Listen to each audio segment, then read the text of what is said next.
Hi, my name is Lauren, and I work at the Covington branch of the Kenton County Public Library.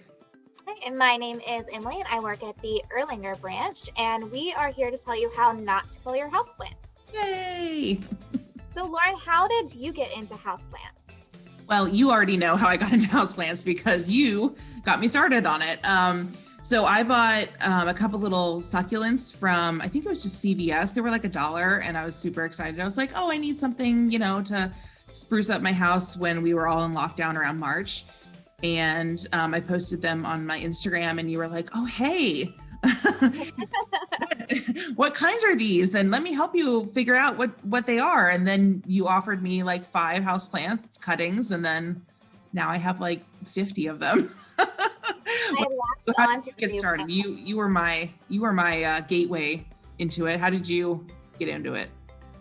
I always did a lot of gardening with my mom growing up, and I missed that when I lived in apartments. So I just started bringing plants inside and figuring out how to grow them indoors, and then learning a lot about it. That's a good way to get started. I mean, a lot of people like gardening and then they can't do it when they move in an apartment. So that's a good way to keep that green thumb alive. Yeah, it definitely is. So Lauren and I were thinking about all of the ways that we failed as new plant parents. So we put together this video, and we're going to go through a few tips and tricks on how not to kill your houseplants.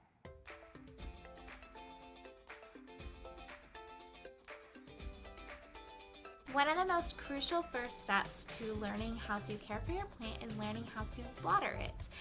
This is really important because I promise, however often you think you need to water it way less.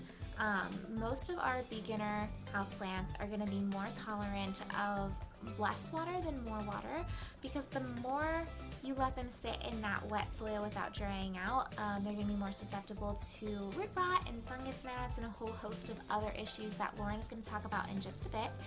So let's learn how to water our plants. There are 2 methods that I always suggest, and the first is watering by weight, because I do suggest with these especially always letting them dry out completely between waterings. And by watering by weight, you learn what your pot feels like when it has just been watered, and you learn what it feels like when it's dry and needs watered. This is really going to save you from overwatering, because if you just touch the first few inches of your soil and it feels dry, that doesn't mean that everything down here is dry as well. It's probably still a little moist down here. So if you learn the weight of your pot, it's going to save you from overwatering when you don't need to. There are a few other ways to tell when you need to water. One, you can get a moisture meter. I don't like moisture meters. They are very useful. They do save you a lot of time. I've just never been into using one. I like the water by weight method, and it works for me. It doesn't work for everybody, so it is important to try all of these methods, find what is best for you, and stick to that one. But there, you can also tell by your plant. It's going to tell you, like Pothos especially, this guy's a Syndapsis, he's curling up. He's telling you that he wants water. And as soon as you water it, it's going to perk back up, and that's completely fine. They're just giving you a cue. They're letting you know. It's just kind of like a cat when he meows and he wants fed. Another way is to tell, and this pot's not doing it, so I can't give you a full example, but the soil kind of compresses as it dries out, so you're going to see it pulling away from the edge of the pot. So that's another sign that your plant needs watered. Another method that I do always suggest is bottom watering. And what that means is you're going to set your pot into a bowl of water, a sink, a tub, anything like that, and just let it soak the water up from the bottom. You're going to know when it's done by touching the top of the soil. And as soon as the top of the soil is wet, you're going to know that it has all the water that it needs. This does also save you from upsetting plants that don't like water on their leaves. There are a couple of those little drama queens that just don't like wet leaves, and bottom watering is a great way to avoid that. There are a few exceptions to letting your plant dry out in between waterings, and they are those plants that are just moisture loving. They always like to have their soil just a little wet. They love humidity, and there are some ways to deal with those plants. So you can use pebble trays. That means putting your pot on a tray full of pebbles with a little bit of water there. That will increase the humidity. Misting will increase the humidity. You can get a humidifier. There are a whole bunch of things that you can do for that. Those are typically harder to care for plants. They need a little bit of extra attention. And if you are somebody that is either just getting into plants or likes the easier to care for plants, I would not suggest getting any moisture lovers. I do not have a single moisture lover in my home. They just take too much time. They are beautiful, but I just can't care for them correctly. So I choose to just admire them from afar. If you do get those, do your research and know how to properly care for them. They will be on a different watering schedule than everything else for sure. But when it comes to that, be flexible. Try not to adhere to a strict 1 week, 2 week watering schedule, because if you are watering all of your plants that frequently when they don't need it, you will run into issues later on. So just let everything kind of tell you when it needs water. Get to know your plants, get to know the signs, and also get to know your home. Get to know your humidity levels and the environment, because that will also affect how your plant needs watered. But just be flexible, be patient, learn a lot, and have fun with it.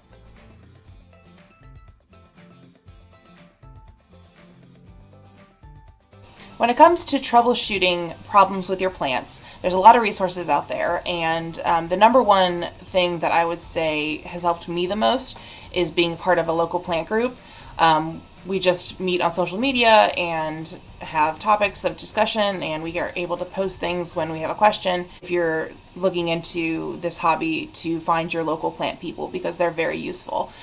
Here's a couple things that I've picked up since starting. One of the most useful tools that I have is a mister. This one is actually a very fancy one that I got for Christmas from my friend Sarah, so thank you, Sarah.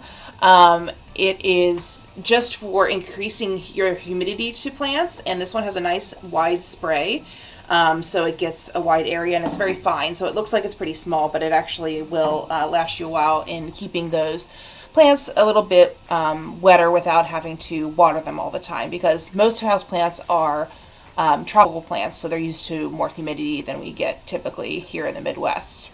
The most common issue that you'll run into with bugs is fungus gnats. They are those little itty bitty little flies that like wet soil, and anybody who is a chronic overwaterer like me, or I was when I started out, which is a common problem as well, will most definitely get these guys in their house. It's just unavoidable. They live in soil. It's almost impossible to for potted or bagged soil to filter them out, so they just happen. One thing that helps combat them are these little sticky traps. They are bright yellow to attract them, and they have a paper on here. I would just pull that off and stick the point down into my plant, and it traps the bugs on the sticky paper. It comes in butterflies and in flowers. Another thing are mosquito bits, which is something you can mix in with the soil or just put on top, which kills the actual larvae in the soil so that they don't reproduce, because that's where they like to hang out, is that wet soil. You always want to look at your leaves to make sure there's nothing, little crawling on there, or there's not little like spider web looking things, because those are spider mites, and those will kill your plants almost immediately. If you find little webs, either if you can separate with your plant, get rid of it, throw it in the trash can and just get rid of it completely, or you're going to want to quarantine it away from your other plants. Wash off the leaves. You can use a spider mite killer. There's like natural solutions you can use, and there's also like neem oil. But if you have spider mites, make sure you get that plant away from the rest of your plants immediately, or else they will just go to town on all your plants. The other most common problems involve overwatering and underwatering. So a common symptom of underwatering are brown tips here. The problem with overwatering and underwatering signs is that oftentimes they look the same. So it's just something you gotta kind of learn as you go, and unfortunately there's not a lot of great advice out there for that. Overwatering can also lead to root rot, which can look like browning of the leaves or yellowing of the leaves. So anytime you have some discoloration or brown or yellow on your leaves, like I've been watching this guy pretty carefully because I'm not exactly sure what's wrong with him yet. Another thing that I've bought that's been pretty useful is a temperature and humidity gauge. This is definitely not a beginner thing that you absolutely need, but it is nice to know when things are too dry. I've been getting into a few plants that definitely need more humidity than some of the basic ones that we've talked about here, and it is nice to know about what your humidity is in your house, so that you can kind of gauge when you need to turn a humidifier on or maybe spray your plants with that mister. Also watch out for brown spots on leaves in the middle of the leaves. If it's not the tip's going to be probably water related, but if it's in the middle of the leaf, it might be burnt from too much sun. So move it out of maybe a direct sunlight path. Also in the winter and in summer, actually when the air conditioning's on, watch out for drafts too. I killed a peace lily a while ago that I did not realize was in the direct path of my air conditioning, and it's again, a lot of these are tropical plants, and it just completely died because it was way too cold. So keep an eye out for those things and you will do fine.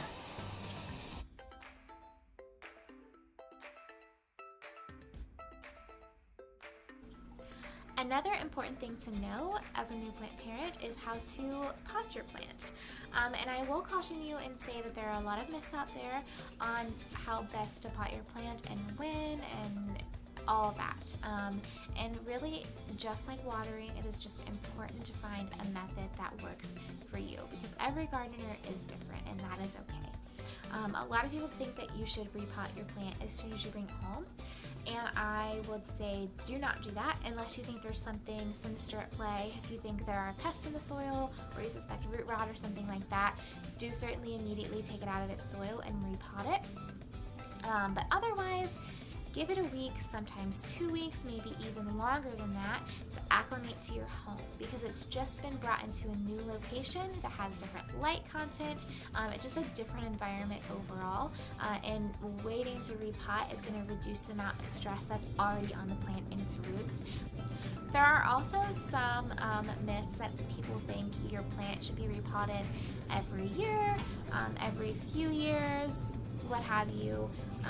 That is not necessarily true either. Again, it is up to you and your gardening style and your plant. Your plant will tell you. Some plants really like to be root bound. They really like to have that small space to wrap their roots around, and that's okay. You can keep the same plant in one pot for a few years and just add soil as it needs it and fertilize it, and it will be completely fine. If it gets to the point where roots are coming out the drain holes at the bottom, or maybe they're just completely wrapped around the pot and it seems like all it is roots in the pot, definitely they will need a repot.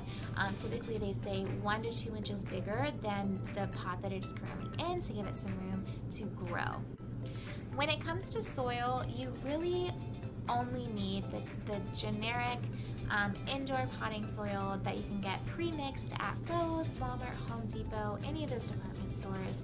It's going to have everything you need in it. You can get it organic, not organic, really whatever works for you.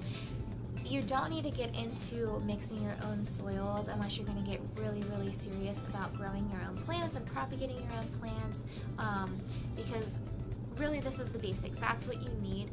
All of these plants are going to be tolerant of that. There are some special mixes that I would recommend.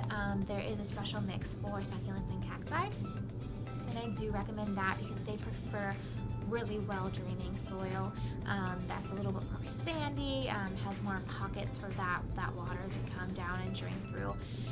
You can use the typical indoor houseplant soil for cacti and succulents if you don't want to buy two different kinds, if you have regular plants and cacti and succulents. If you are going to do that, I would just suggest putting a little bit of pebbles in the bottom of your pot before you put the dirt in. That's just going to promote extra drainage through that denser soil, so that the cacti and succulent aren't really, really bogged down in there. They also have some special mixes for fruit trees that can grow indoors. They have special mixes for orchids. So get to know that soil section of whatever greenhouse or store that you're shopping at.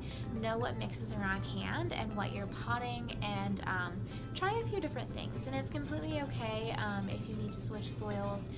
Just get to know what your plant likes and go with that.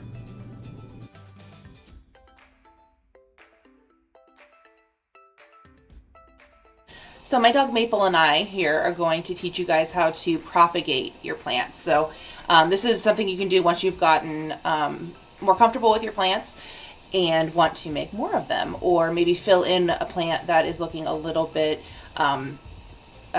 straggly or not full. So I'm actually going to show you with my heartleaf philodendron here. It's this guy. Actually, I got this one from Emily. She got me into all of this. So the best way to do this is to find a nice long piece of your plant. So I'm going to cut off this one. And you want to look for the nodes. So the nodes are going to be kind of right at the leaves. They're like a little brown or black bump, like right there. And you're going to take a pair of sharp and clean scissors or a knife. And you're going to cut right below the node. Don't worry, I know the first time I did this, I thought that I was going to kill my plant and it was never going to come back, but I guarantee you it is easy and it is completely fine.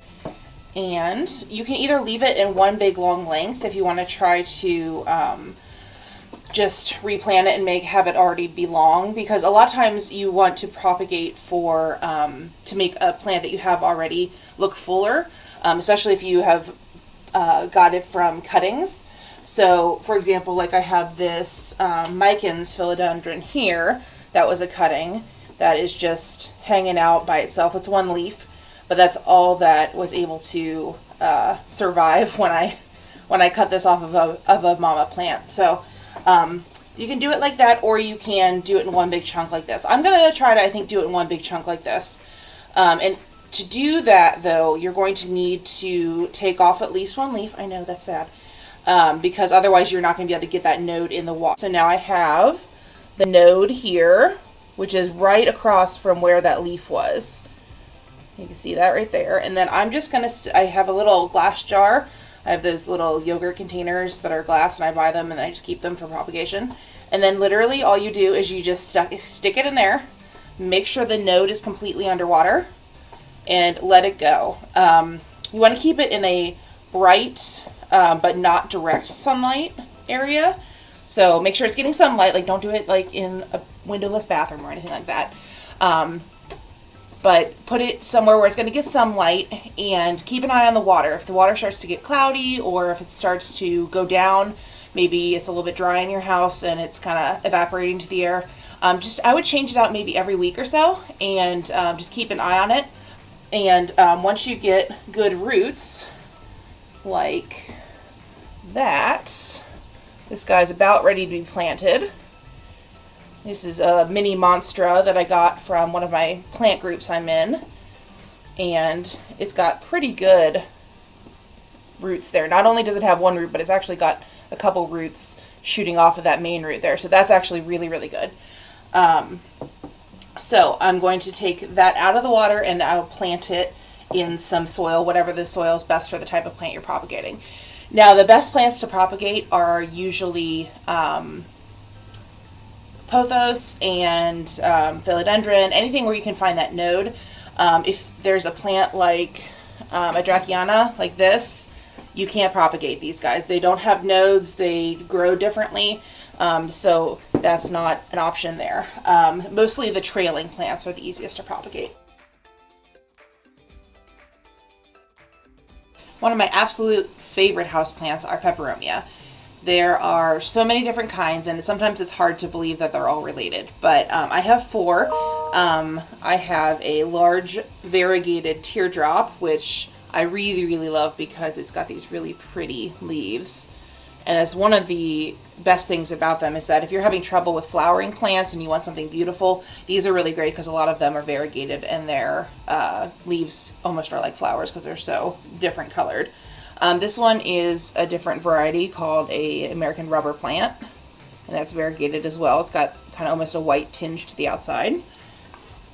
This little guy is a Chinese money plant, or a plea. I just got this guy for a gift actually for Christmas. Thank you, Carrie. And this one, you're not going to believe me when I say it's a Peperonia, but it is. This is called I think a miniature sunrose, I think is the official name, but it is part of the Peperomia family as well. Now these guys are also pretty good with neglect. They have those really thick, hardy leaves. Even this little guy here, you can see the leaves are pretty chonky. They're pretty thick, even though they're little. So they hold water really well. So you don't have to water them a lot. They just need bright but indirect sunlight, so you can put them in a window, but as long as the room that they're in gets enough light, they should be fine. And you basically just water them when they get dry, which this one needs watering, so I'm going to do that. I really love trailing and vining plants. I think they look beautiful on a tall bookshelf or hanging from the ceiling, but I also have a house full of plant munching cats, and a lot of these can be toxic. So it's just really easy for me to put them up high, out of reach, and then both plant and animal are safe. But that is something I would caution you with if you do have small children at home or little critters. Do your research before you bring anything home for that specific plant. Know what the risks are, know what precautions you can take, and then make sure that everybody stays safe. Some of the most hardy and easy to care for plants are philodendron, pothos, and syndapsis.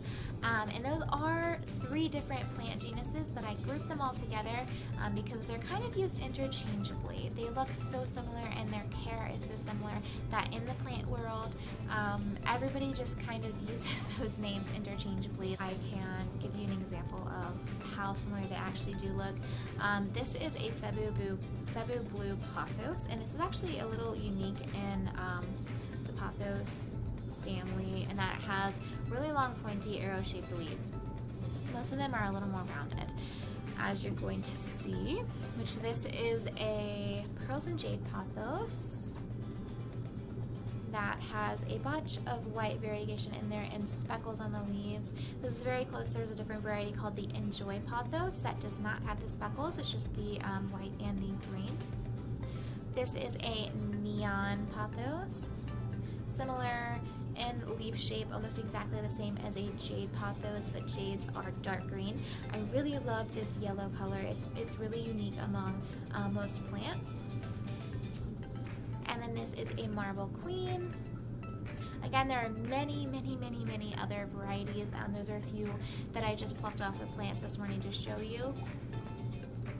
And then these 3 are philodendron, and you're going to see that they look almost identical.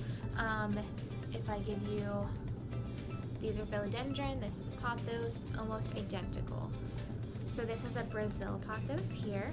This is a Mikan, so it just kind of has like a little bit of a red, purpley tinge to it, and it's a little satiny. And this is just a heartleaf philodendron here. So very similar in leaf shape and different leaf patterns. This is a little different of a philodendron. This is a silver sword. This is just a little cutting here that I'm trying to grow roots on. It's hard to see that little root guy there. This is a silver sword.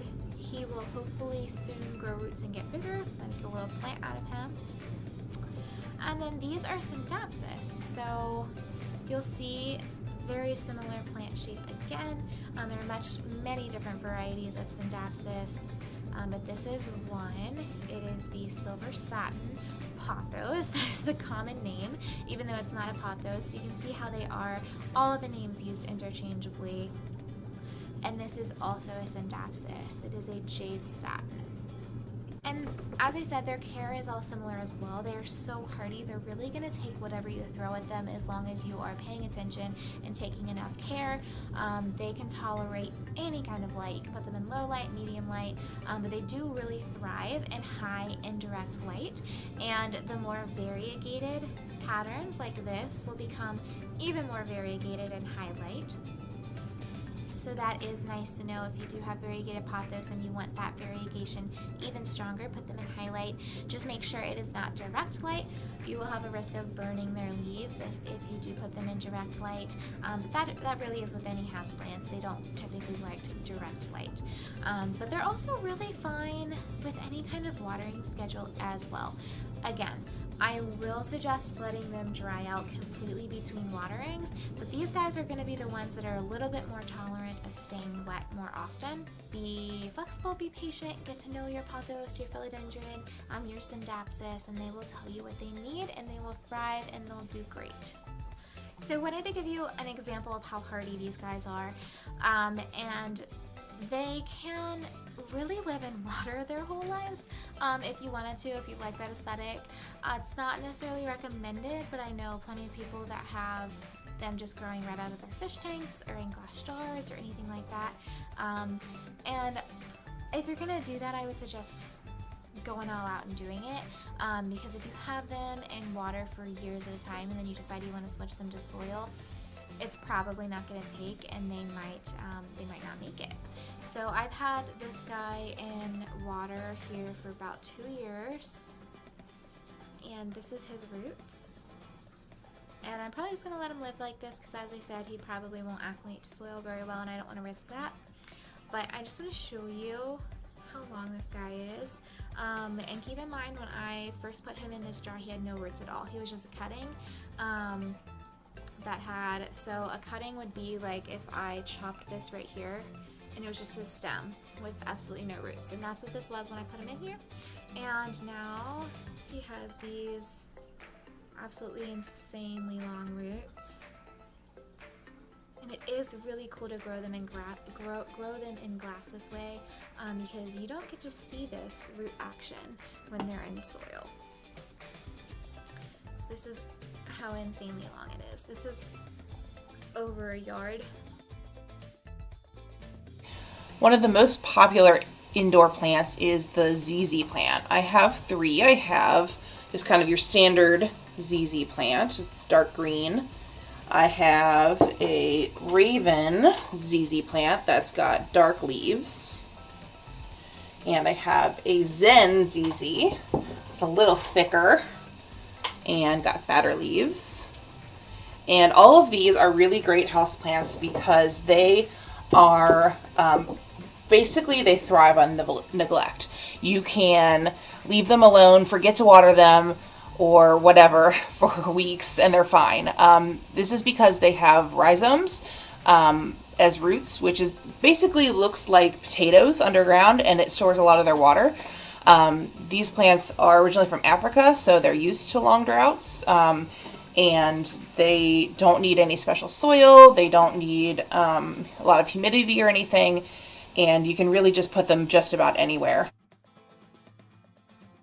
These are snake plants. They are also really easy. Just like the ZZ plant, you can basically ignore these guys and they'll be fine. You also might have heard them called mother-in-law's tongue or sansevieria or maybe rhino grass. They're native to Africa, so they're really good at withstanding droughts as well, and they can grow really tall. I have 2 different varieties here. This one is a little bit variegated. It's got that yellow stripe around the edges, which I think is really pretty. And then this one is a little bit more variegated on the inside. It's kind of got stripes to it.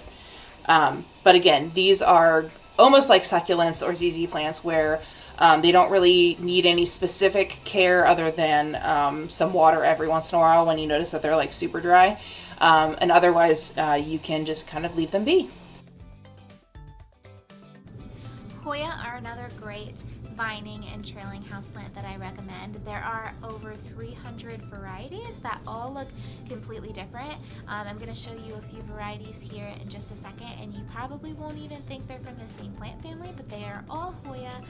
So there's always something for somebody in the realm of Hoya. Sometimes I do recommend using a succulent or cactus soil because they like that well draining soil. They're not tolerant of a lot of water on their roots, so bottom watering is always a really good option. I bottom water all of my Hoya, completely let them dry out in between waterings, because they definitely don't like their roots being too wet for too long.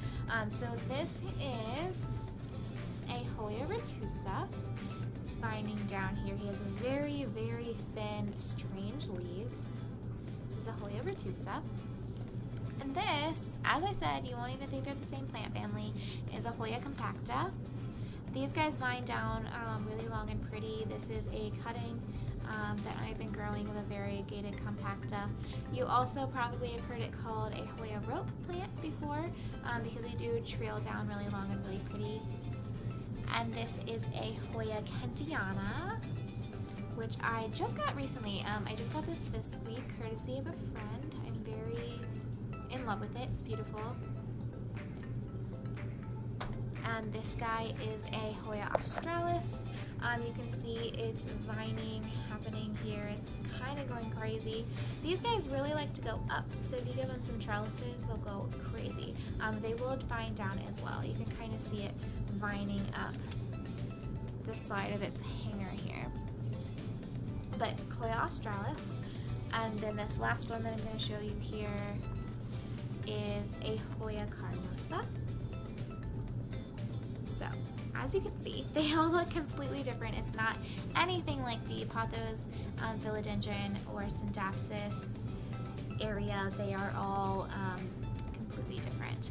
But of course, they're all Hoya, so they all have pretty much the same care. They can vary between varieties, and there are some rarer varieties that are a little harder to care for. So I do caution that you do your research on what variety that you get, because the care might be a little bit different from what I've told you. But generally, most Hoyas do not like a lot of wet soil. Use something that's very well draining, and they do like high indirect light. They will just thrive in high light, and they will also flower very frequently in high light, and flowers are beautiful and they smell amazing. All right, let's talk about succulents. They are very trendy. A lot of people have them. They're for sale at almost every grocery store and boutique in America, and they are really not as easy as a lot of people think that they are. So I've got a couple varieties. I have a jade plant, which had these nice big flat leaves. I have a barrel cactus, which we'll talk about him in a minute. Not as easy as I thought. And a zebra plant, which is fun looking. And a gasteria plant. So these are all different types of succulents, or this one is a cactus, which is basically just a different type of succulent. And now succulents are cactuses. They like dry, so a lot of people will kill their succulents because they think they need to water them more than they do. Literally, these plants are built for the desert, so you only need to water them once a month, maybe, and in the winter, even less. So that's one of the biggest things about succulents that trips people up. And then the other one is that, again, they live in the desert, so they are absolutely in need of lots and lots and lots of light. So I have gotten a couple grow lamps to help with that. They're just, you can buy them on Amazon or at your local plant shop. Some of them are white lights, and some of them are like that blue and green, or I'm sorry, blue and red, which makes a purple light. But either way, it has to have that full spectrum so that it can get the right type of light to make its own food and to photosynthesize. This guy, I honestly don't think it's grown more than just an itty bit since I got it about a year ago, when I started getting into plants with quarantine times. So be patient with them. Don't overwater them. Ignore them if you do anything else. And you can still have succulents in your house. You just have to make sure that they're in a bright window or get some grow lamps to go with them. All right, thank you so much for joining us, and we hope that this helps you in your new plant parenthood. If you want to learn more about this topic, stay tuned to the end of the video where we will have some book suggestions that you can check out here in the library at all 3 branches or online on Hoopla or Overdrive. And make sure if you have any specific questions for us to drop them in the comments. We'll both be watching out for any of those that you might have. And one of our biggest resources locally is local plant groups. So check social media for plant groups around the Cincinnati area and also for local plant shops. Thank you for joining us. Bye. Thanks. Bye.